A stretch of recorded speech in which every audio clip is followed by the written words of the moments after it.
زہرا کے سر سے باپ کا سایہ اٹھا ہے آج، خیر النساء سے جدائی یہ خیر الورا ہے آج، خالی مدینہ ہو گیا شیع و رسول سے، نوحہ یہ جبرائیل کا سب نے سنا ہے آج، نوحہ یہ جبرائیل کا سب نے سنا ہے آج، گھر گھر میں گھر گھر سے آ رہی ہے صدا ہائے مصطفیٰ، گھر گھر سے آ رہی ہے صدا ہائے مصطفیٰ، گھر گھر میں مومنین کے غم کی فضا ہے آج، دنیا سے جا رہے ہیں آج سرکار دو جہاں، فرقت کے غم میں ڈوبی ہوئی سیدہ ہے آج، حسنین کہہ رہے ہیں زہرا سے بار بار، نانا ہمارا ہم سے جدا ہو رہا ہے آج، ڈوبے ہوئے ہیں غم میں مولا کائنات، ڈوبے ہوئے ہیں غم میں مولا کائنات، متصوات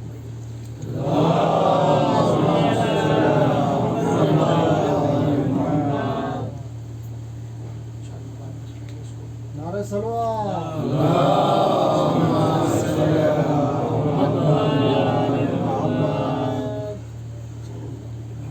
ارشاد رب العزت ہو رہا ہے کہ نہیں ہے محمد سوائے رسول کے، تو اس کی شان بھی بتائی اللہ نے اور خود رسول اللہ نے کہ جب سرکار کا نام آئے ہم کو چاہیے کہ سلوات پڑھیں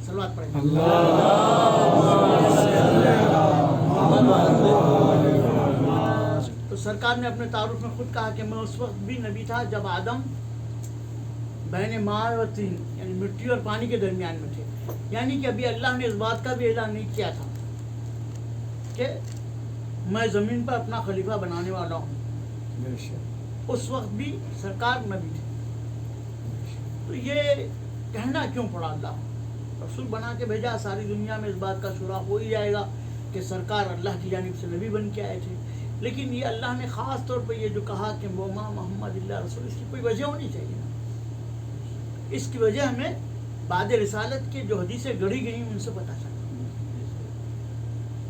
کبھی کسی نے کوئی الزام لگایا سرکار پر، کبھی کسی نے کچھ لگایا، کسی نے کہا رسول کو ہذیان ہو رہا ہے، تو اللہ نے کہا کہ محمد نہیں ہے سوائے رسول کے، تو رسول کو کچھ ہو ہی نہیں سکتا، کیوں نہیں ہو سکتا کچھ بھی، اس لیے اللہ نے ایک اور شان بیان کر دی رسول اللہ کی، وہ یہ کہ وہ ما منطق ان الہوا الا وحی یوحی، میرا رسول نطق نہیں کرتا، بات نہیں کرتا جب تک کہ اس پر وحی نازل نہیں ہو جاتی، یعنی جو اپنی مرضی سے کچھ نہ کہے اسے کہتے ہیں، ایک ہم ہیں کہ بس معلوم نہیں کیا کریں خود بھی پتہ نہیں ہوتا، بعضوں کہے جاتے ہیں، لیکن سرکار کی شان یہ بتائی کہ جو ذات واجب چاہتی ہے، جو خدا چاہتا ہے سرکار کی زبان سے بس وہی نکلتا، اس کے سوا کچھ نہیں نکلتا، اب یہ سرکار کی شان ہے کہ کسی کو حدیث سے سکھا، کسی کو حدیث کہا اور کسی کو قرآن کہا، سب کا خدا کا ہی کلام ہے، لیکن رسول نے اسے 3 درجوں میں بانٹا،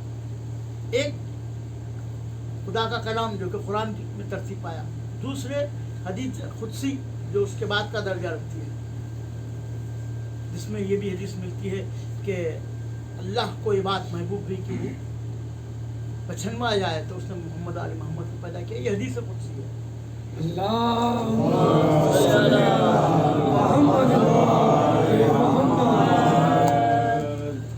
محمد آل محمد پر بلند ترین صلوات،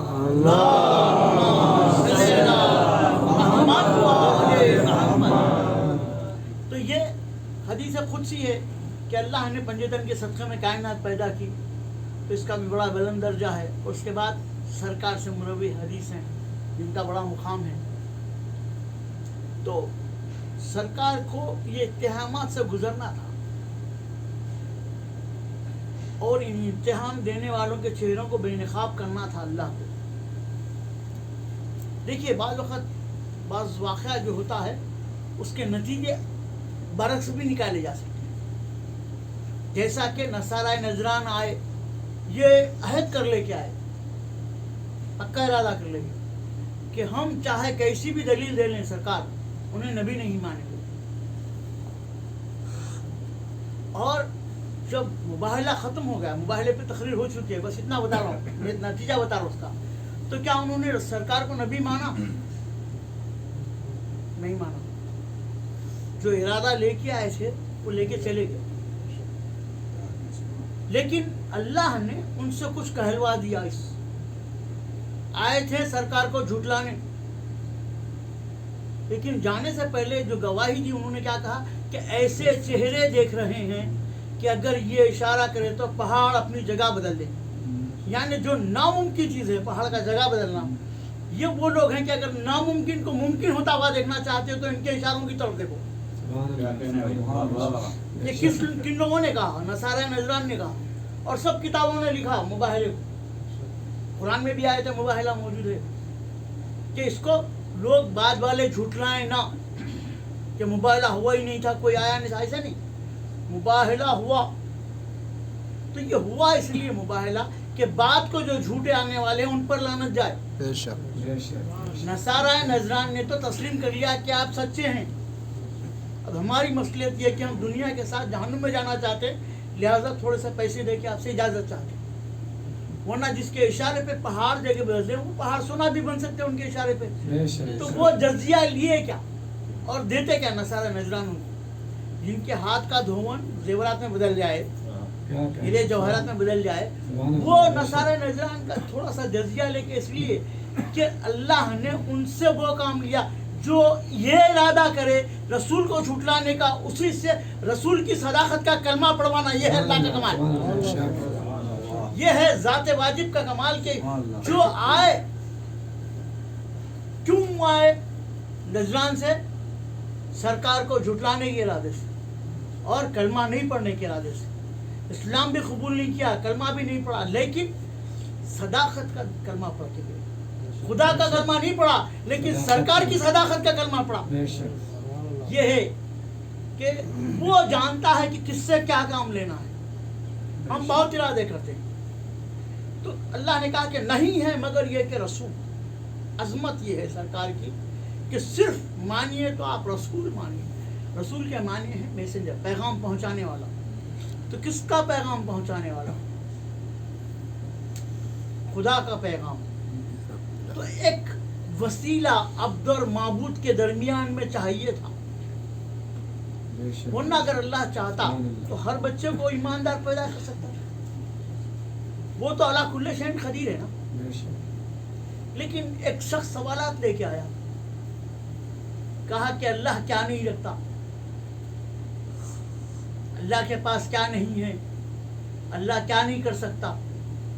اس کے سوالات تھے. اب سارے مسلمان پریشان، بولے کہ اس کو مار دو. بولے میرے مارنے سے کیا ہوگا، تم مجھے قتل بھی کر دو. لیکن دنیا میں یہ بات تو مشہور ہو جائے گی نا کہ ایک شخص نے سوال کیا تھا کہ بتاؤ اللہ کیا نہیں کر سکتا، اللہ کیا نہیں رکھتا. تو حیران بولے کہ کیا کیا جائے. تو اس کا جواب صرف علی دے سکتا، کیونکہ جب تک دنیا میں سوالات کرنے والے ذہن موجود ہیں، ان ذہنوں پر غالب کل غالب کا ذہن موجود ہے جواب دینے کے لیے.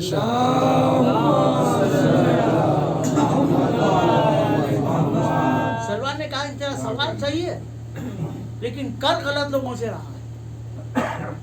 تو سائل ہے تو اس در سے بھیک مانگ جہاں پہ در کھلا ہوا ہے، جو خود کہتا ہے کہ جو پوچھنا ہے پوچھ لو. چنانچہ کہا اس نے کہ بتاؤ اللہ کیا نہیں کر سکتا. وہ تو اللہ کل شیء قدیر ہے لیکن ظلم نہیں کر سکتا. اللہ اللہ کیا نہیں کر سکتا؟ کسی پہ زیادتی ظلم نہیں کر سکتا. اللہ ظلم شیطان کی طرف سے کیا جاتا ہے. اللہ صرف کرم کرتا ہے، ظلم ابلیس کی طرف سے. اللہ کیا نہیں رکھتا؟ تو قرآن میں اللہ نے کہا کہ اللہ بیٹا نہیں رکھتا، اللہ رشتے نہیں رکھتا. سورہ توحید میں ان کو سمجھانے کے لیے جو بیان کیا گیا کہ نہ وہ کسی کا باپ ہے، نہ باپ رکھتا ہے، نہ بیٹا رکھتا ہے، نہ بہن رکھتا ہے، نہ بھائی رکھتا. یعنی ہم جیسے انسان ہیں ایسے کوئی رشتے نہیں رکھتا اللہ. اللہ کیا نہیں رکھتا؟ جیسے انسان رشتوں میں گھرا ہوا ایسا اللہ کوئی رشتہ نہیں رکھتا. لم یلد ولم یولد. اب اللہ کیا نہیں جانتا؟ یہ سوال بڑا مشکل تھا کہ اللہ کے علم میں تو ہر چیز ہے. تو اللہ نے خود قرآن میں کہا کہ اللہ نہیں جانتا کہ وہ عیسیٰ کا باپ ہے، یعنی کہ جو ہے نہیں وہ جانے کا کیسے ہے.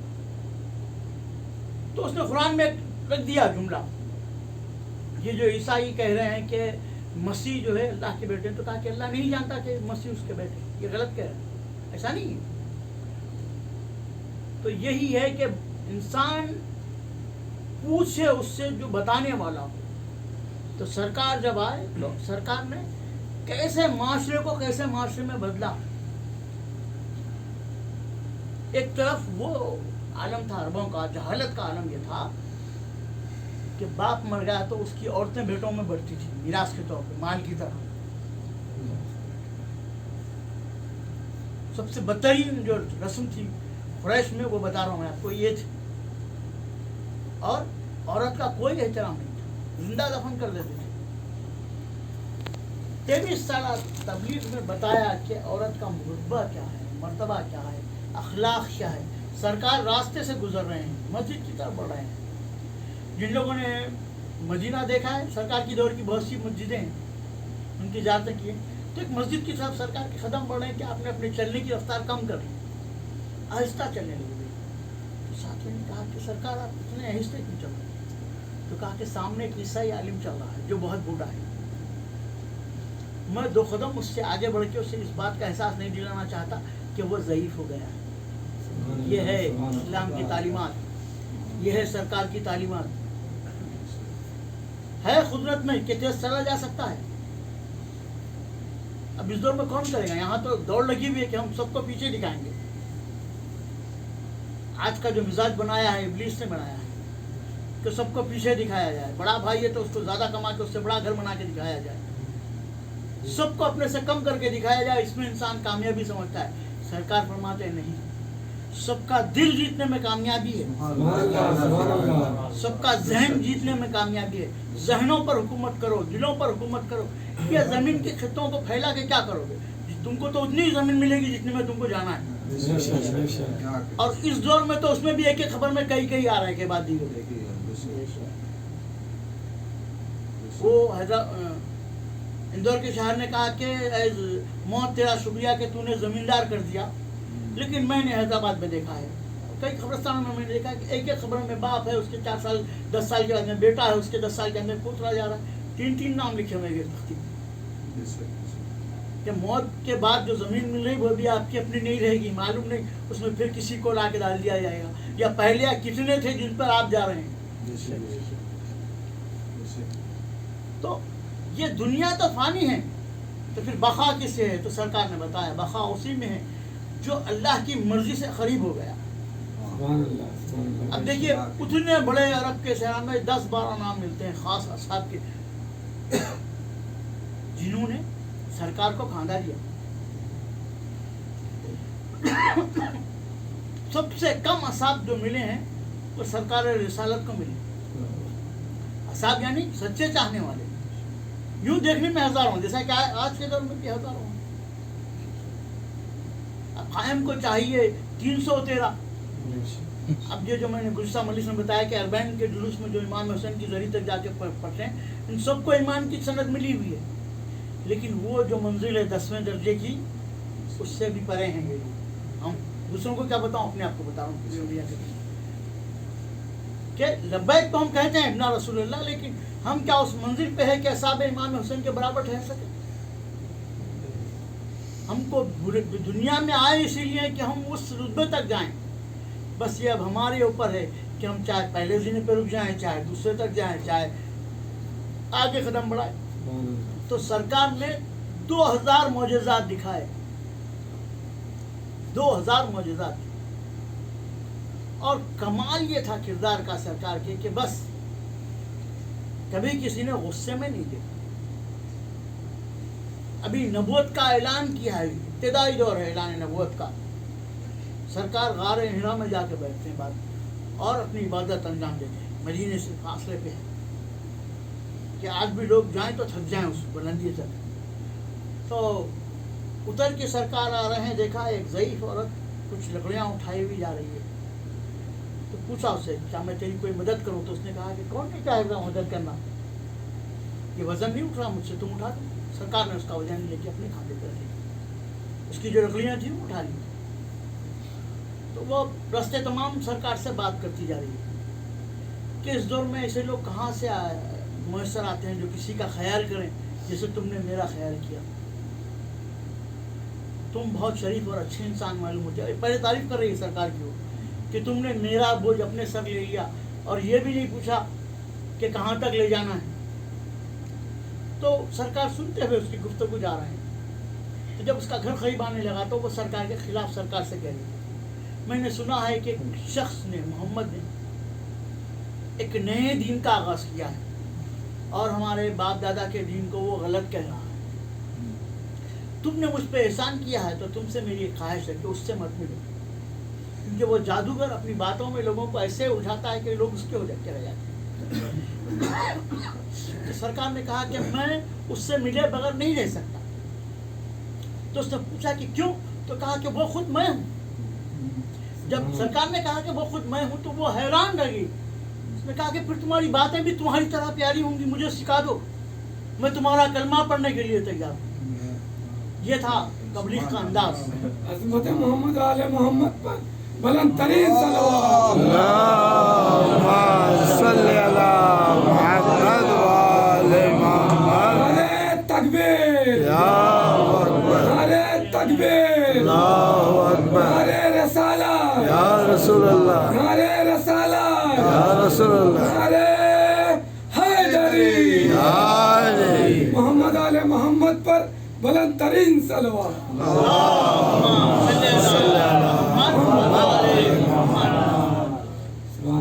سرکار کی عظمت بتانے کے لیے بس اتنا کافی ہے کہ جو سلوات پڑھے اس کے رتبے کو پہنچنا مشکل ہو جائے گا. اس کو جو فضیلتیں مل رہی ہیں, جو ثواب مل رہا ہے. لیکن یہ سب کرم جو ہے نا سرکار کا, یہ اللہ کی قدرت ہے, صرف ان کے لیے ہے جو سرکار کے بظاہر نام لیوا نہیں. دیکھیے آپ, چاہنے والے کا دعویٰ کرنے والے بہت ہوتے ہیں لیکن آزمائش میں کون اترتے ہیں؟ کل جن لوگوں نے سرکار کے جنازے میں شرکت نہیں کی تھی, بھائی اطلاع ملنے کے بعد جس نے کلمہ پڑھوایا, جس نے توحید دکھائی, جس نے اتنی سارا اسلام پہنچایا, کیا کام بنتا تھا مسلمانوں کا؟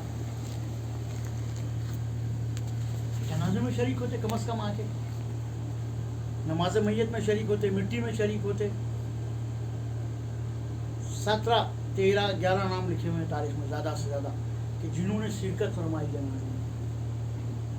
تو اس کا نتیجہ یہ ہے کہ وہ جو 17 لوگوں نے شرکت کی نا, آج انہی کی اولادیں ہیں. یہ جو مومنین ہیں نا وہ صاحبان ایمان کی اولاد ہیں, یا سادات ہیں یا صاحبان ایمان کی اولاد ہیں. اور جنہوں نے کل انکار کیا تھا آج اللہ نے ان کو توفیق نہیں دی. میلاد کا جشن تو کود کود کے مناتے ہیں, وفات کا ذکر اس لیے نہیں کرتے کہ خود کا چہرہ نظر آنے والا. اللہ نے کہہ دیا کہ رزق کو دور رکھے گا محمد آل محمد سے, تو یہ صرف دور سے نام لیتے رہیں گے. قرب رسول ان کو حاصل نہیں ہوگا, عرفان رسالت ان کو نہیں مل پائے گا. کیوں نہیں مل پائے گا؟ کیونکہ یہ چاہیں گے نہیں حاصل کرنا. جس کا وجود عالمین کے لیے رحمت ہے, آج تک عالمین کا ترجمہ نہیں ہو پایا کیونکہ کتنے عوالم ہیں ابھی تک دریافت نہیں ہوئے پورے.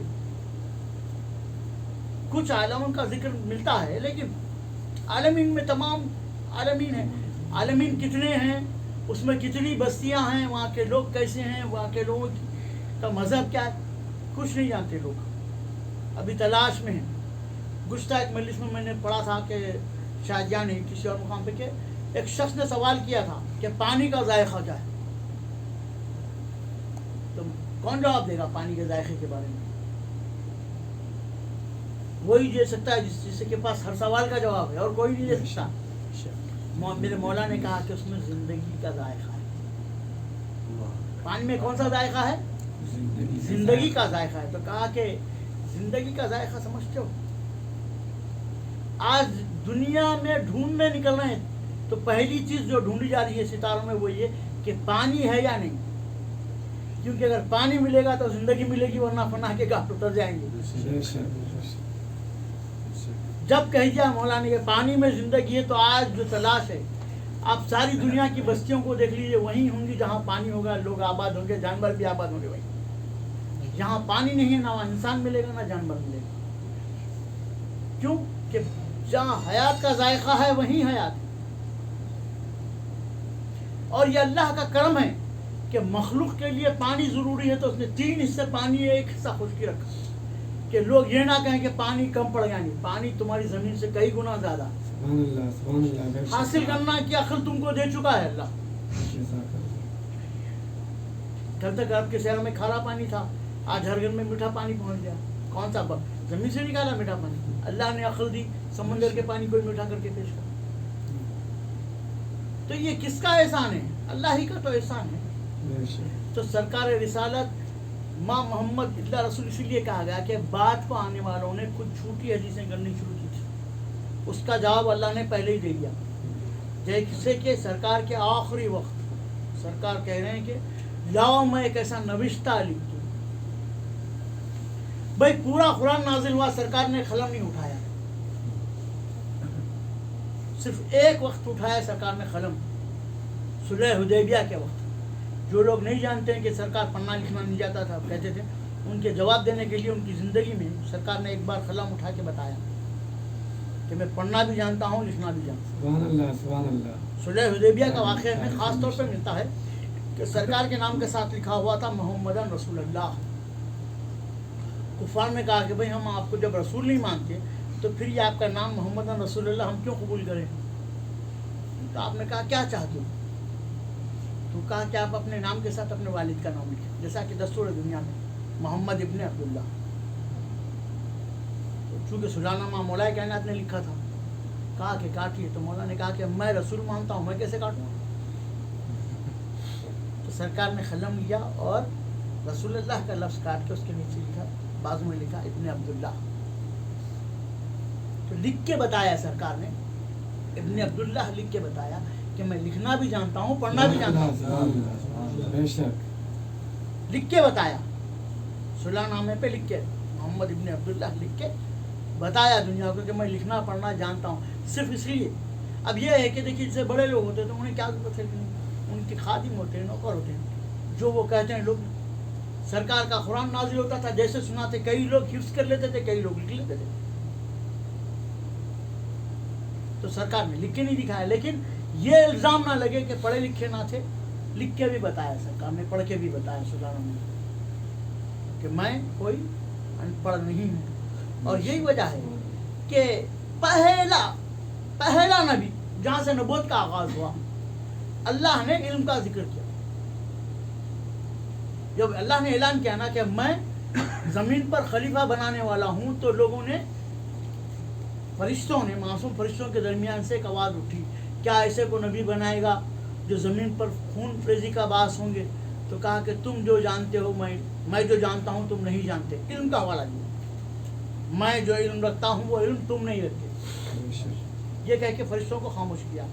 اور جب آدم خلق ہو گئے تو کہا کہ انبے باسمائہم، آدم وہ نام تو پڑھ کے بتاؤ. تو آدم نے نام پڑھ کے بتایا. سر فرشتوں سے پوچھا تم پڑھ کے بتاؤ، تو کہا کہ ہم تو اتنے ہی جانتے ہیں جتنا تم بتایا. تو پہلا نبی، نبوت کا آغاز جہاں سے ہو رہا ہے، اس کے علم کا یہ عالم ہے کہ تمام ملائک اس کے نیچے ہیں. سبحان اللہ سبحان اللہ. بے شک تمام ملائک سے علم میں جو سوا ہے وہ پہلا نبی ہے. تو آخری نبی کے لیے کیا ہوا کہ وہ ظاہر ہو جائے. یہ مسلمانوں کی ضد تھی کہ اگر ہم رسول جیسے نہیں ہو سکتے تو رسول کو اپنے جیسا کر لیں.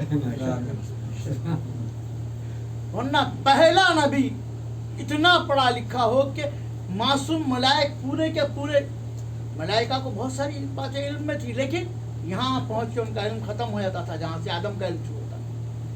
تو پہلے نبی کو علم کی بنیاد پر نبوت دی گئی، تو آخر نبی کو جہل کی بنیاد پہ دیتا اللہ.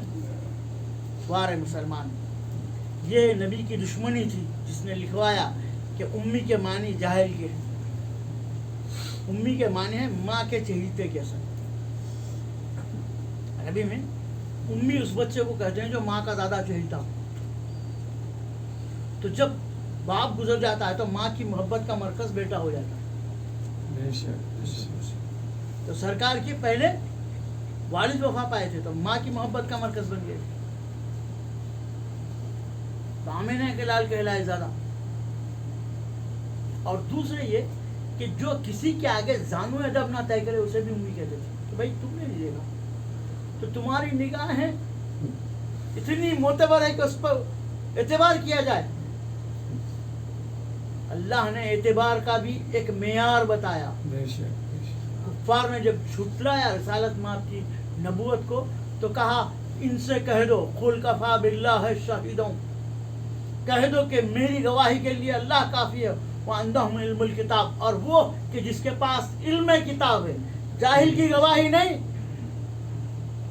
عالم کی گواہی چاہیے رسول اللہ کی گواہی کے لیے. اور کیسا علم ہو؟ علم کتاب. علم کتاب کے بارے میں قرآن کہتا ہے کہ آصف برخیہ کے پاس تھوڑا سا علم تھا. من عندہم من کتاب، ان کے پاس کتاب میں سے تھوڑا سا علم تھا. تو اس کا اثر کیا تھا معلوم ہے؟ کہ بلقیس کی دعوت کی تھی سلیمان پیغمبر نے. تو اب سوال یہ بیٹھا ہوا کہ جب کسی کو بلایا جائے تو اسے چھایا نشان جگہ بٹھانے کے لیے دی جائے. یہ اخلاقیات کے تقاضے ہیں. کیا دیا جائے بیٹھنے کے لیے؟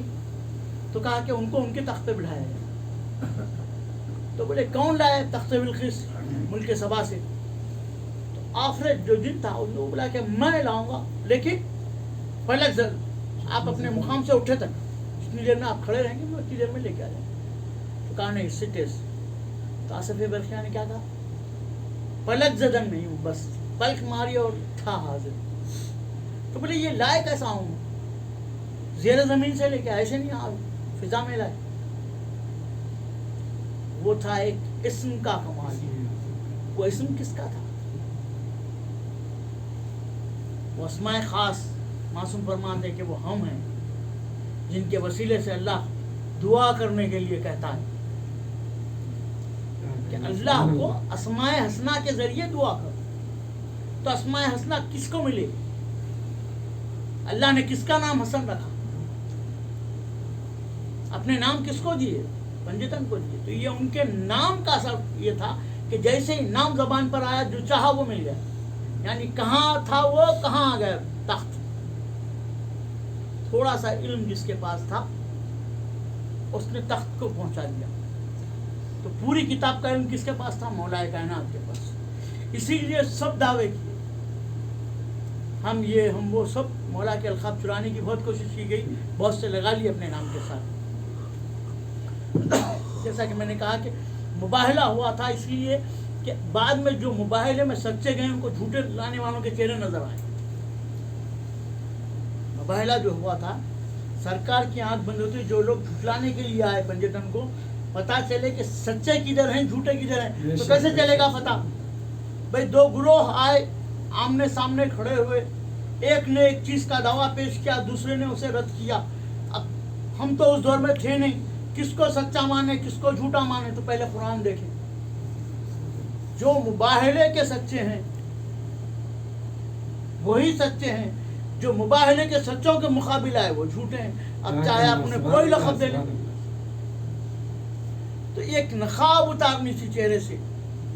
تو آئے نصارہ نجران اور وہ کام کر کے گئے جو سوچا نہیں کسی نے کہ اللہ نے ان سے کیا کام دیا. تو سرکار نے اپنی پوری زندگی پہنچانے کے بعد دعوت خلم مانگا. کیوں مانگا دعوت خلم؟ کہتے چپکے سے مولا علی سے کہ دعوت خلم لا دیں. بھائی بڑی آواز میں محفل میں دعوت خلم مانے کیا یا علی کاغذ قلم لا دیجیے. تو کون روکتا علی کو لانے سے؟ اعلان کر کے یہ بتایا کہ جھوٹے کے چہرے سے نقاب نکالنا ہے. اٹھا ایک شخص اور کہا کہ اب یہ بخار میں ہزیان کہہ رہے ہیں، ہم کو کتاب کافی ہے. تو سرکار نے کہا اخرج، نکل جا میری بزم سے، تو بزم رحمت میں رہنے کے لائق نہیں. تو وہ اکیلا نہیں گیا، اس کے ہمناموں کی ٹولی گئی. یہ وہی ٹولی تھی جو بعد میں رسول کے جنازے میں تک شریک نہیں تھی، اور آج تک ان کے ہمنوا رسول کے جنازے میں نہیں آتے. سارا واقعہ پوری کتابوں میں لکھا ہوا ہے.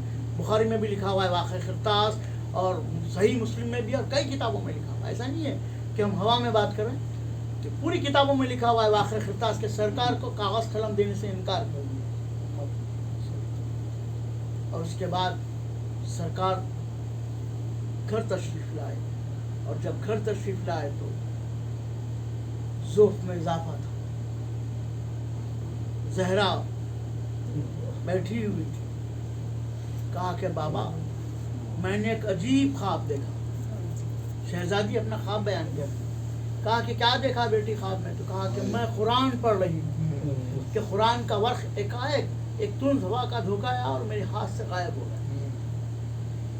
اس کے بعد مولا کائنات کہتے ہیں کہ یا رسول اللہ میں نے خواب دیکھا ہے. کہا یا علی آپ نے کیا خواب میں دیکھا؟ تو کہا کہ میں ایک بہترین مضبوط زرہ پہنے ہوئے ہوں کہ ایک ہوا چلی اور وہ زرہ ریزہ ریزہ ہو کے ہواؤں میں منتشر ہو گئی. تو کہا کہ وہ میں ہوں. میں تمہارے لیے زرہ کی طرح تھا، اب تم اکیلے ہو جاؤ گے. اور اس کے بعد حسنین اپنا خواب بیان کرتے ہیں کہ ہم دیکھ رہے ہیں کہ ہم ایک تابوت کے نیچے جا رہے ہیں سر جھکائے ہوئے.